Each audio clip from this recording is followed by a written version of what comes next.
Don Sablehouse, beautiful northern Indiana. Good evening, Don Sablehouse in beautiful northern Indiana. This is Mike, and I am in the Great Smoky Mountains tonight. Glad Sounded a whole lot better this time than you did the last time. I'm in a place that has a lot better connection tonight. It should be all right. Uh, I'm going to try to stay muted out, keep from bringing in too much noise, but it should be better tonight than it was last time. That sounds good.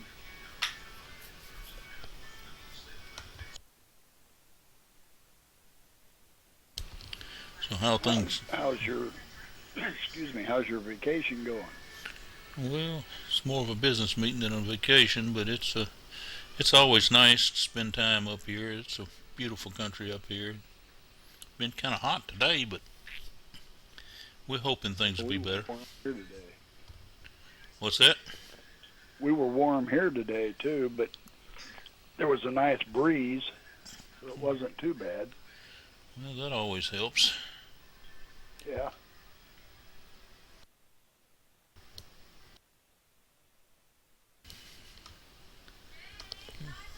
Surprised the Daves aren't here.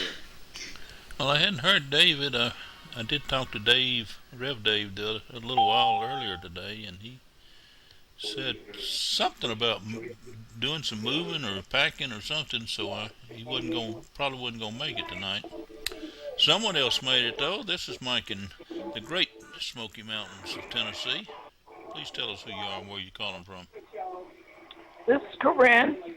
Thought that sounded like you there, Corinne. Glad to have you on the call here tonight. Thank you. It's glad to be here. Good evening, Corinne.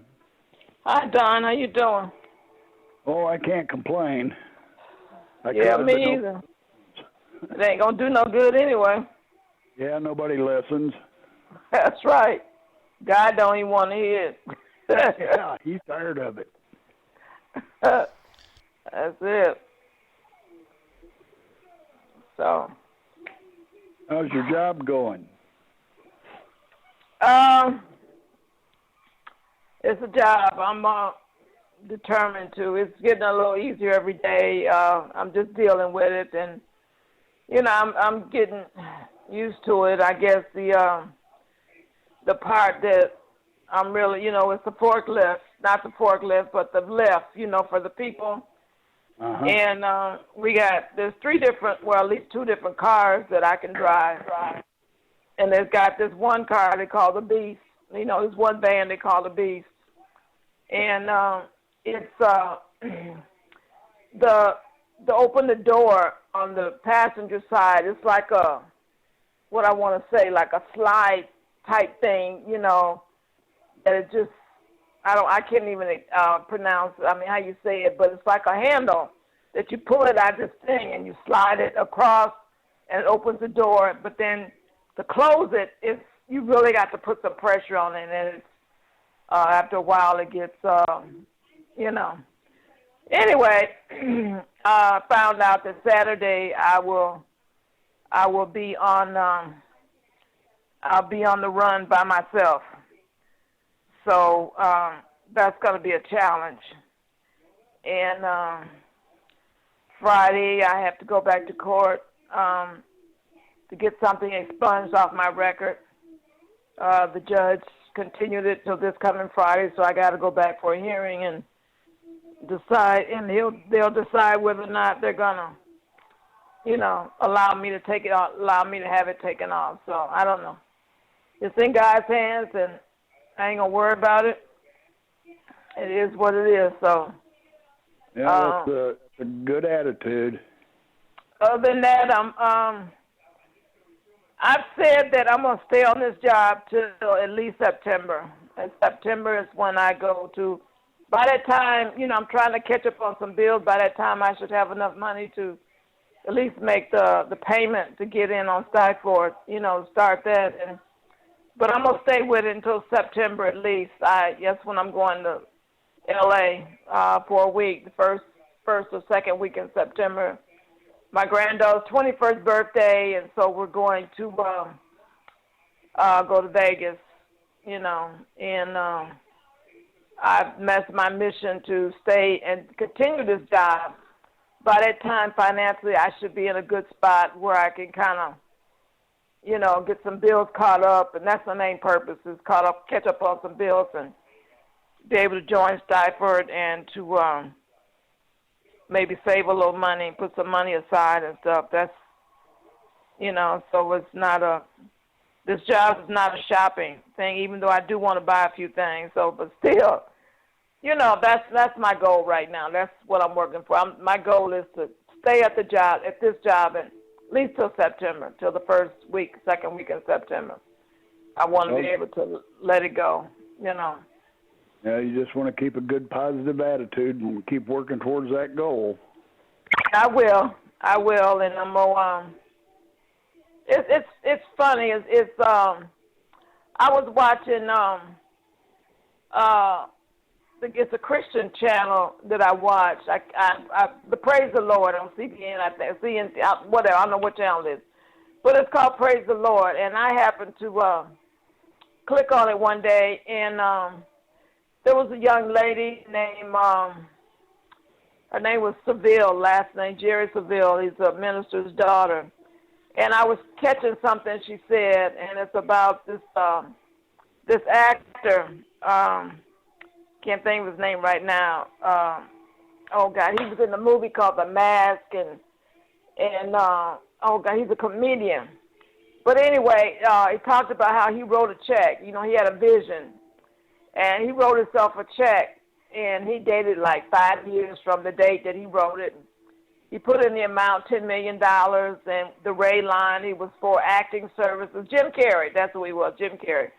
Actors and services, and he wrote it out to himself, and he put it in his wallet. And so it just said that every time he looked at his wallet to, you know, get money out, he would see that check, you know. And he dated the check, post-dated for 5 years ahead of time. And they said within 2 or 3 years before the 5-year period, he was making $20 million a movie on 3 different movies that he did. And so I was listening to her, and I recorded it, and I was listening to it today again. And she was talking about routine, having a routine in life, you know, start off small, but just having a routine. And so, you know, and then she talked about write a vision and make it plain, Habakkuk, that's in the Bible. And she said, write down your goals and look at them every day. And it was just what she was saying. It just kind of, like I said, I saved it, and I looked at it again today, and I'm going to look at it again every day, and I'm starting to, you know, like take action as to what she's saying. You know, like on my debts. I sat here today after I got off from work, and I figured up all my debts. Even with my student loan, it came to like $32,000 some odd dollars.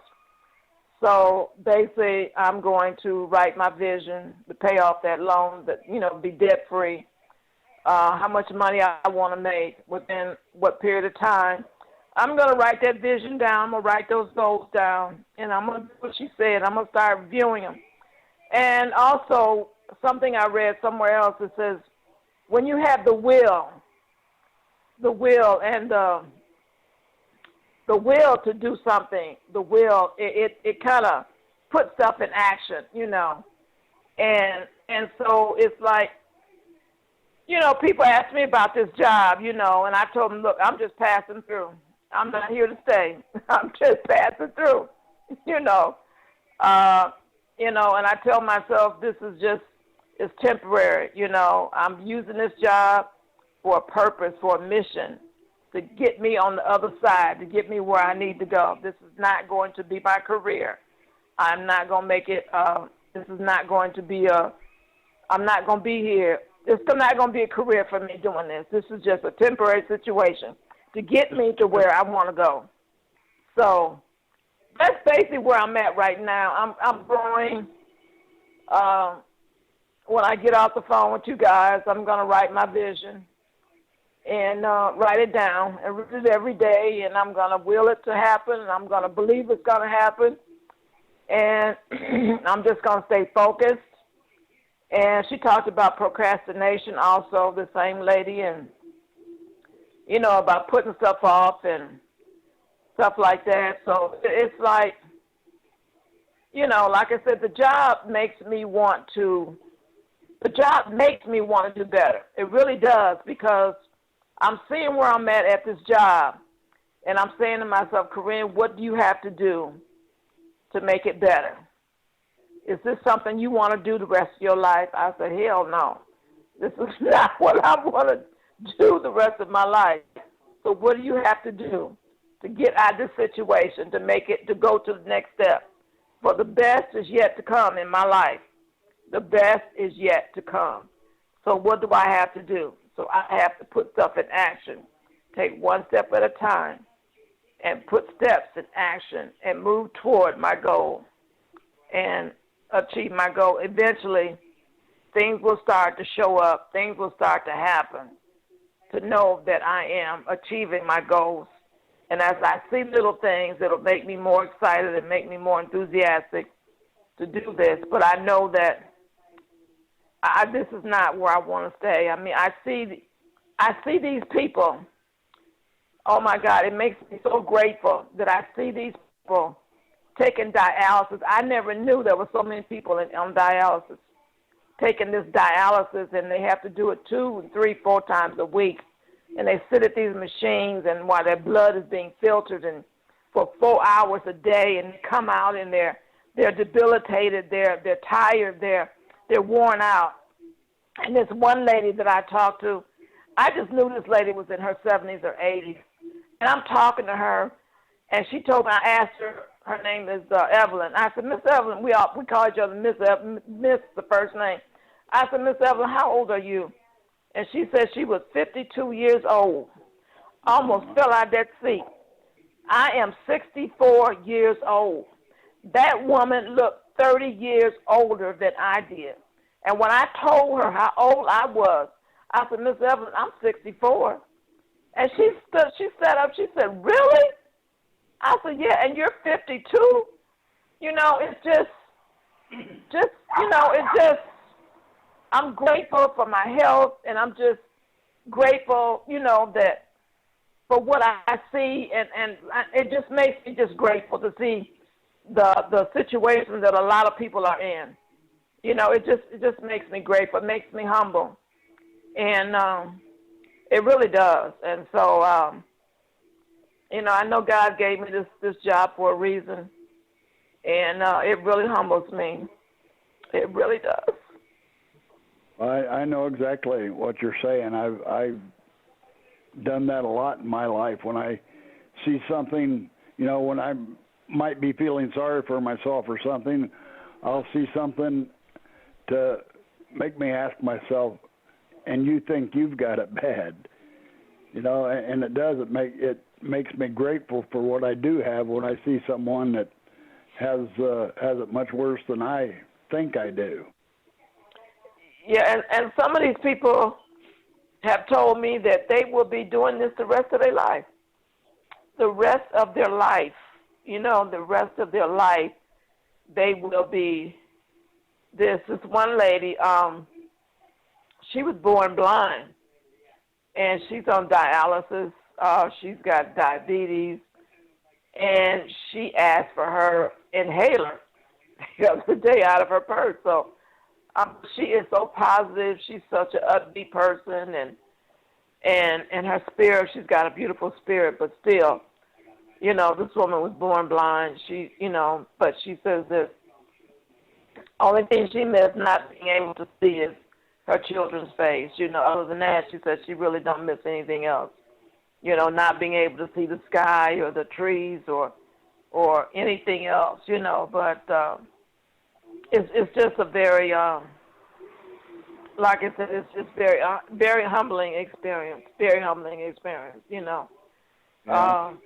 It really is, So I have a lot to be grateful for, and I have really a lot to be grateful for. So, so that's basically where I'm at right now. I'm a work in progress, and I'm getting there. I'm working on myself, and I'm determined I am determined. I am determined that I'm going to succeed. I'm going to succeed. And I got to work at it. But I'm just going to take one step at a time. One step at a time. It's um, I have, that's where I'm at right now, and I'm just going to leave it like that. So. Well, that's all we can do is take one step at a time and be grateful for the advances that we make. Yeah, it's like I'm gonna have a plan. When I come home, I'm gonna do something. Because sometimes during the day, like I have what they call a stand down. It's like I have like a time between when I don't have anything to do. I don't have to pick up anybody. I don't have to take anybody. So it's called a stand down. Sometimes it's an hour. Sometimes it's 2 hours. So during that time, I'm going to use that time to come home and do something to work toward my business, to go on Stiford and do the training, and I'm going to really make it a goal to do something every day to work toward my goal, to get on the training, listen to something, and just do something every day to work toward my goal. So that's one of my goals, to make that a habit, in between times, to use that time to do that, so that's basically. It's just as easy to create a good habit as it is bad ones, and you do that every day, and before you know it, it becomes a habit. Yeah, well, that's what that lady was talking about, making that a habit, and so that's basically what I want to get into it, and I'm just really glad that I was able to catch her on TV, because she really something, I don't know why, just something stuck with me. And like I said, I recorded her, and I listened to her this morning. Matter of fact, I listened to her again this morning, and I said, okay, I'm just motivated right now because, like I said, I don't want this job to be my career. I just want this to be a stepping stone to get me to the next level. So I don't want to get to the point, where, I feel like I need this job. I have to have this job. I don't want to get to that point. This job is a stepping stone to get to me, my next spot to where I want to go. So that's the way I look at it. That's it. Green, you probably shared with us more information than I even dreamed that we would get from a call tonight. And it was absolutely fantastic what you just shared with us. Throughout all my life, business life, I've set goals. I've always been taught to set goals, and I set goals. But one thing I learned was to set a goal and then commit myself to that goal, so that Right. I absolutely had to achieve it. You know, Right. that failure was just not Not an an option. option, period. That's right. And because of that, I've been able to move forward, and meet many of the goals that I set. Uh, I still have some goals that are not reached yet, but they will be. It's not an option not to reach them. But I really, really appreciate. I don't know how Don feels, but I really appreciate what you've come and shared with us tonight, because that's what it's about. That's what building this business is about. Is setting goals and committing to those goals, To those goals. so to the point that failure is just not an option, and then you move forward and achieve those goals. And you've just shared with us that, and I really appreciate it. I also, I don't know why these things are coming into my life. This week I was I'm in the van and I'm listening to a radio station, and they had a lady on there named Lisa Nichols. She's a motivational speaker, and she was talking with Steve Harvey, and And there was a young lady that was on there talking about how she had this shea butter cream, and that she was struggling in not producing it, but in getting sharing it with people. And she said that what is going on is that you really don't believe in your own product. And she said she told her to say some things in the mirror every day. Um, and like I said, she told her to say some things in the mirror every day. So, and I lost my train of thought. She said something else too uh, that caught my interest, but it's uh, it's just that. I know what it is about me. I know me. I know me. You know me. Me. And what Lisa said was, go out there and get as many no's as you can. Get the no's out of the way, because the yeses are coming behind the no's. And she said, don't be afraid of the no's, but just get the no's out of the way, because the yeses are coming. Taught. I was taught that if it takes 10 no's to get one yes, then what I need to do is go out and talk to 11 people, and Yeah, I need to hunt for those no's and do just what you said. I need to get those no's out of the way, out of the way. and rejoice every time somebody tells me no. I would get excited and say, and just rejoice. And people would look at me and ask me if I was crazy, and I said, no. What do you mean? They said, well, we just rejected you. We just told you no. And I says, yes, absolutely. I'm excited about that because I know there's so many no's out there that I got to get through. And the quicker I get through those no's, then the faster That's I get to right. the yeses. So, Yes, you know, yes, I guess yes. I guess it sounds like I'm crazy sometimes when I get excited about No, somebody telling me no, it but I just no, know I'm that much closer.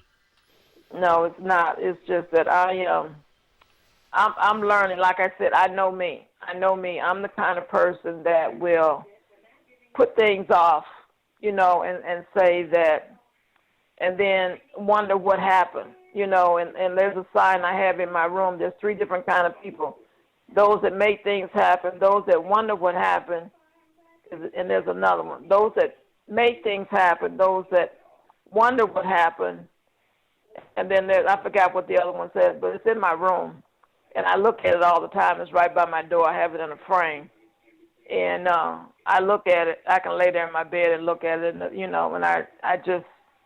I said to myself, which one are you going to be? Which one of those happenings are you going to be? Are you going to be the person that wonder what happened? Are you the one that's going to make things happen?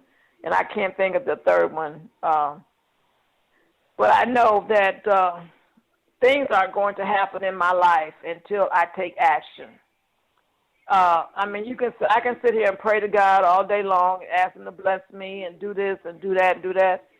But until I put it into action, until I start doing something, will I start seeing results? Will I start seeing things happen? And I can't let disappointments and no's and what other people tell me, you're crazy, or like you said, you're crazy, and why are you doing this, and this ain't gonna work, and so it's like I used to hear that all the time from my daughter, Mama, you wasting your time, you just, and but this is my dream. This is my dream, and I'm not gonna let nobody kill my dream. This is, I want to look up and somebody say, what in the world is going on over there at Corinne's house? What is she doing? What is going on? And I want them to come ask me, what are you doing? What's going on over here? And that's my goal. That's my dream. So that's it. Just like you said, don't let anybody steal that dream, no matter what, no matter who, no matter why. Don't let anyone steal that dream. No, You talked no, about you talked about a while ago, not believing in your product, not believing in your business, not believing in your goals. Uh, a Actually, he was a friend of mine. Most everybody knew him. He's passed away now. Was Zig Ziglar, and he shared with me one time. Uh, he said that when he first got started in the sales business, he was selling pots and pans, and he said that the person that was training him at that time, this was when he was young, the person that was training him come up and ask him, why he didn't believe in the pots and pans he was selling. And he put out this beautiful spiel about how he believed in them and what they could do and how good they were and all that. And the fellow looked at him. He says, "But you don't believe it." And he said, "How can you say that? I've got to spill down 100% word for word, and I'll share it with anybody I want to, and anybody that comes along." And he says, "Yeah, but you don't believe in it." And he Mm. said, "Why do you say I don't believe in them?" He says, "You don't own it. You Mm. don't own it. You don't own a set of these pots and pans yourself." And he said, when he made the commitment, when he went out, man, these are not cheap pots and pans. They were $700-800 for a set. And when he said when he made the commitment to go out and buy a set for himself, his sales just turned around, and he became a success overnight, because at that Mhm. point in time, he not only could tell people about them, he could share with them, and they could see the fact that he actually believed in what he was saying. He believed it Right. himself, and that belief came through, and he became one of the well, one of the best known salesmen this country's ever seen. Uh, Right. and it's a shame that he's gone, but I've got every tape he made and every book he ever wrote, Mm. and there's a lot to be learned from those. He was probably one of the best and favorite motivational speakers and sales training speakers that that I ever heard. The second Mm. the second one was Jim Rome, who pretty much taught just about the same thing as Zig Ziglar, right down the line. And the I most, have a CD by Jim Rohn. well, he was another one of my favorite. He unfortunately passed away last year or Yeah. two too, and but he was those two were probably my favorite, and I've met most all of them in my career. I've met and spent time with most all of the famous big name motivational and sales trainers, and those two were probably my favorite of all, and the two that I learned most, that molded my career, molded myself, my life. And much of what they taught was just what you got through sharing with us today. You got to have a goal. You got to believe in that goal. You got to commit to that goal, and then you got to commit to it again to the point that there is no such thing as failure, no possible way. And when you do that, you won't. You will master and achieve whatever goal you have set for your life. I appreciate what you've shared with us tonight. Thank you.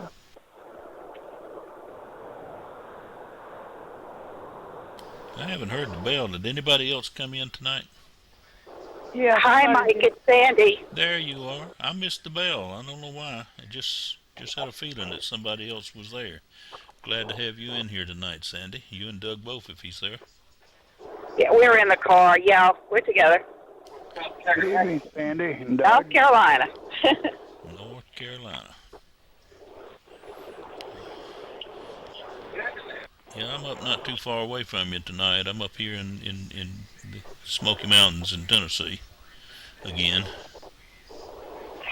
How is it up there? Is it nice It was kind of warm today? today, but it's been a nice, beautiful, pretty day, and Oh, that's good. we hope it continues for the next 2 or 3 days that we're going to be here. So we Oh, will. I hope you guys have a good time and enjoy yourself and get some rest. Well, we're going to do the best we can there. I've got got a meeting at 9 o'clock in the morning, or 9:30, something like that in the morning. Well, that's not so good. But I will never go to the hills of Kentucky. why is that? I've seen too many movies on TV about the hills. Have you seen them? I've seen too many movies about what you call them. I don't know. Things that happen in the mountains and them hills and stuff. Well, I have been through the Kentucky mountains, and I don't remember anything negative. It's all beautiful. It's beautiful, beautiful country. Tennessee here is I'm, probably my favorite spot in the whole world. Is in eastern Tennessee. Here in the mountains. It's just beautiful country. So one of these days I'm gonna. No, I'm not. I was gonna say one of these days I was gonna retire, but I'm not gonna retire. But it just probably won't ever happen. But one of these days I'm gonna move up here to the Tennessee mountains. I really love them.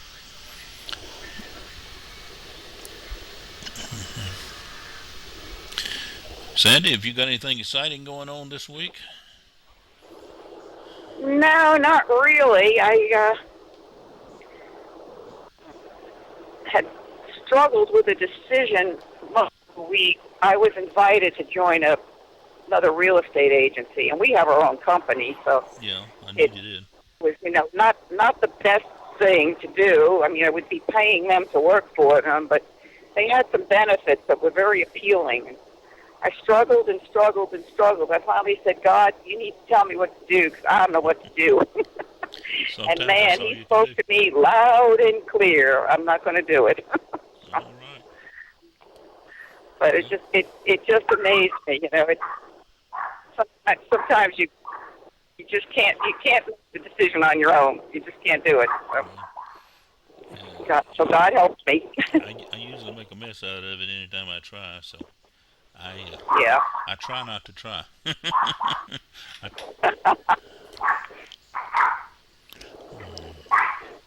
Somebody's got a puppy. I think that's Corinne's oh, got a puppy. that's me.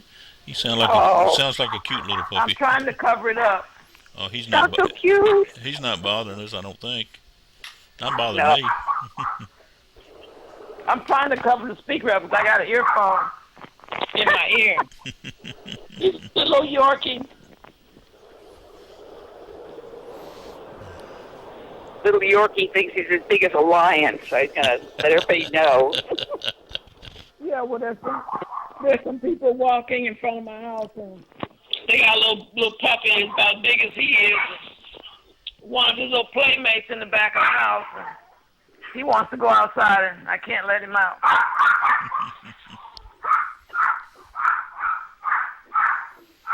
He has a goal, and he's bound and determined he's going to achieve it, isn't he?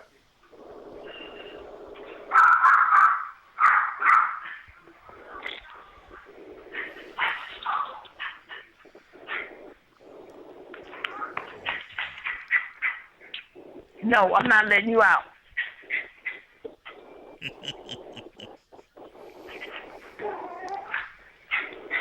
He's having a fit.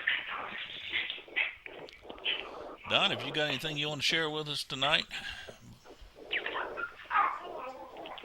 Oh, excuse me. Oh, off the top of my head, I can't really think of anything except I went out today to the grocery store with the lady that helps take care of my mom, and I had quite an eye-opening as to inflation since the last time I was in a store.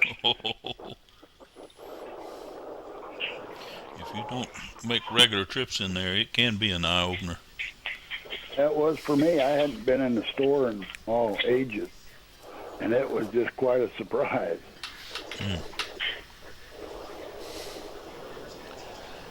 Yeah.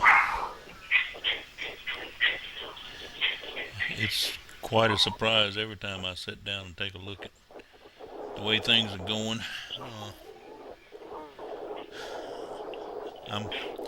I try real hard not to not to blame it on any one body, any one person, but I think our economy is really in trouble. And, Don, how's your mom doing? Oh, physically, she's in great shape.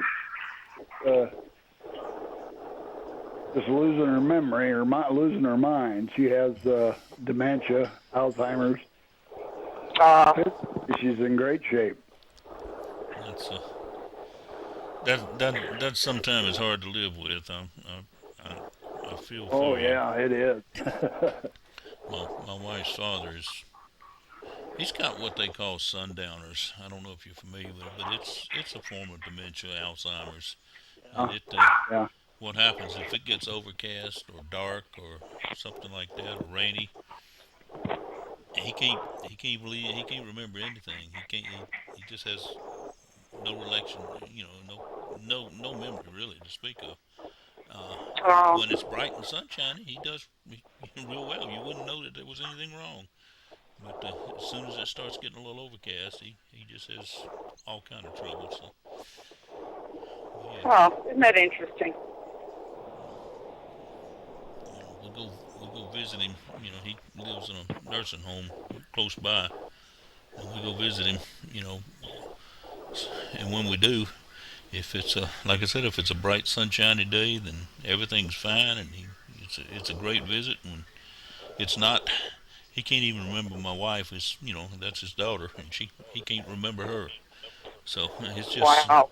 you know it's really strange. You're talking about the eye opener. It's a real eye opener just to know that people have those problems, and there's really not a whole lot they can do for him. It's just I, w- they do the I best they wonder. can. I wonder if one of the sun lamps would help. We had a friend who lived in Alaska. He's a missionary, Yeah. and he came here to with Bible translators, and he was like depressed in bad shape, and it was because of no, he said, excuse me, I got it all mixed up. He said in Alaska he was very depressed because you don't get the sunny shiny days, and it's always dark and gloomy. So he had gotten a sun lamp that's always looks like sunshine in the room, and that helped him a lot. And he brought it with him. That's how I remember that it was here too. But he said, he would put it on when it was gloomy here, and it would just instantly change his mood. I wonder if it would help your father-in-law. Well, it does. When he's in his room there, or out in the lobby where they do have bright lights, it does help him some. But Oh, I don't know. gosh. I have talked to some friends and stuff like that have lived in Alaska or from Alaska, and for I don't know 3 or 4 months at a time it goes dark and it doesn't get daylight, and there is one of the highest percentage of suicide and stuff like that where Oh, in Alaska because during that period people just get real depressed and down. oh, And then, of course, when the sun comes back out, it's they get better. So oh, that's heartbreaking. it really is. Because I had an aunt, my mama's sister, one of them, that she lived up in that area. In fact, they lived in Alaska for a little while. And she said they had 2 seasons. They said uh, bright and sunshiny and cold, dark, and snowy. Oh, That was the 2 seasons they had. So wouldn't like it. Would not like it. she didn't like it either. So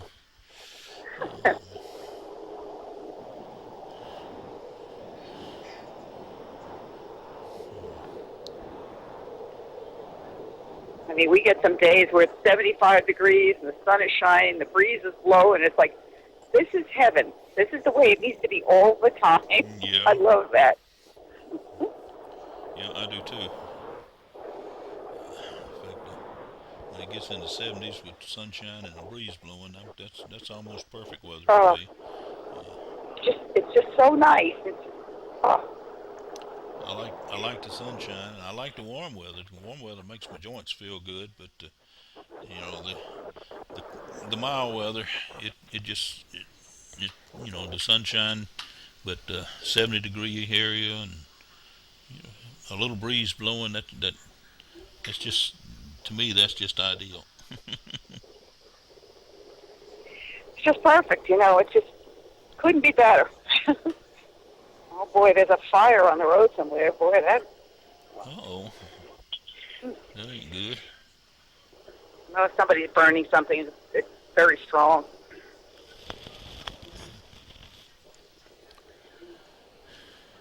Well, I'm not sure. I talked to Reverend Dave today. He said that he was having to do some packing because they were going to do some move and they were going to be moving again. I'm not real sure exactly what that was about. He didn't have time to talk much and explain it, so that's why he's not here with us tonight.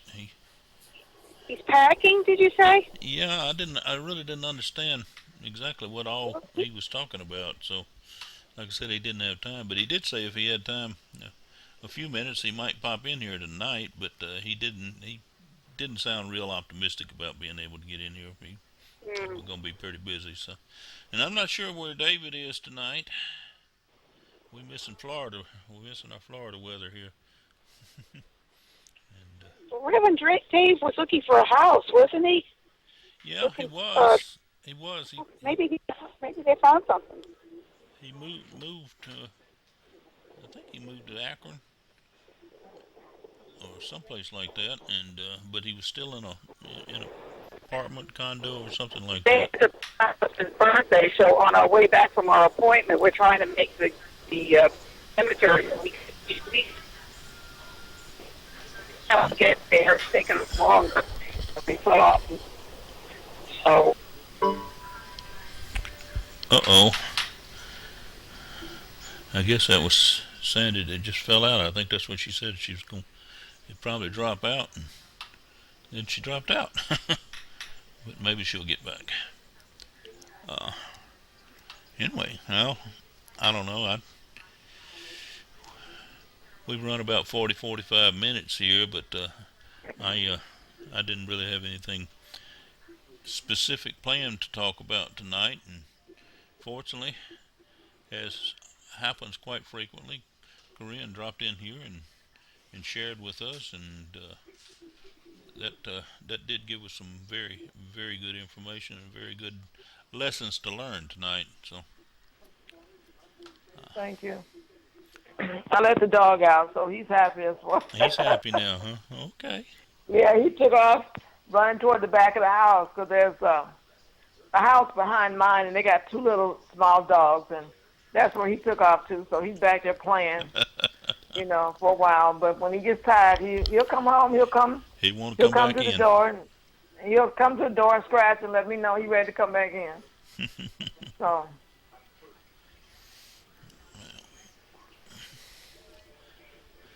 it's like my little child. Yeah, I understand. My my brother has a, I don't know. I guess it's a little miniature weenie dog or whatever.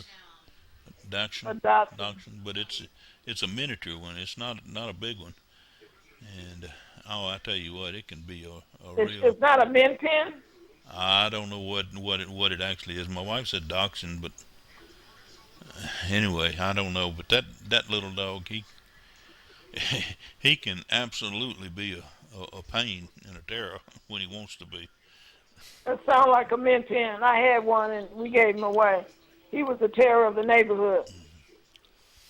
I know if you, my brother got this dog when his wife was had cancer real bad, and she was dying of cancer, and he got it for a little company for her. He's a truck driver, and he was on the road a lot, so he got. But now that she passed away, and he's become inseparable. That dog and him are just inseparable. He wouldn't even drive a truck for anybody if they wouldn't let him take the dog with him on the truck. I'll be done. And he just, of course, he's retired now. You know, he's not driving truck anymore. So, but he's still got the dog. His dog is with him. So, they're just inseparable. Well, this one is Tiny is 2 years old, and he just had a birthday April 21st. And after he dies, I'm gonna take care of him until he dies, and I'm not doing no more dogs. I said I've had enough. But everybody keeps saying that, and then you get another dog. But I've had enough. I've had a Shih Tzu. I've had, my Shih Tzu died of cancer a couple years ago, and that broke my heart. And I got her buried in my backyard I did her own grave, and I just, it's just that when you have dogs like this, it's like when I go to California in September, I got to find somebody to keep him, and I can't take him with me because I'm going to Vegas, and if I'm just going to visit my daughter, I can take him with me, but because we're going to Vegas, I have to find somebody to watch him and that kind of stuff. So it's and then when you fly on the plane, it's $74 extra one way, $74 coming back. So then you got to get the carrier for him, and it's a lot of work. But you'd be surprised. I was on a flight. There was at least 5 animals on that one flight. So Yeah. a lot of people fly with their dogs and take them to hotels, and You can get and attached to them. We had a cocker spaniel. My wife was really attached to that cocker spaniel, and it got pancreatic cancer and was dying, and the doctor told us we could pay out a whole bunch of money and he could do surgery, and the dog wouldn't live any longer, but it might be easier. And my wife said no, and she was going to take care of that thing, and she did, and she actually cooked. She cooked better for him than she did for me during that time, but that's all right. I like the dog too, and the dog was a girl, she said. But the other day I had a couple got on the bus on the van. These 2 big old dogs, big dogs. They were service dogs. Yeah. Got on the van. They take them everywhere with them, and they had this big old thing around them that said service dogs, and they were big dogs. And but Yeah. But anyway. Well, they're therapeutic too, from what I understand. That dogs and the bond that people make with the dogs is actually a therapeutic. So it helps. Like you said, they can become just about like your children. Yeah, but then when they die and you get attached to them, that hurts too. It's just like losing a part of you. It's like losing a part of you. So that is true. All right. Anyway, I don't have anything else to really add tonight. If anybody else has got anything, we can carry on. If not, I think we'll just say good night, and look forward to talking to everybody again on Thursday evening. Okay. I hope I'll be home by then, and then if not, y'all carry on without me. But anyway, I've enjoyed talking to y'all tonight, and thank you. Like I said, we're just gonna say good night now, and we'll look forward to talking to everybody again Thursday. Okay. Good night. Well, thank you, Mike. Good night, Corinne. Good night, Mike. Good night, Don. Good night, Good Mike. night. Bye.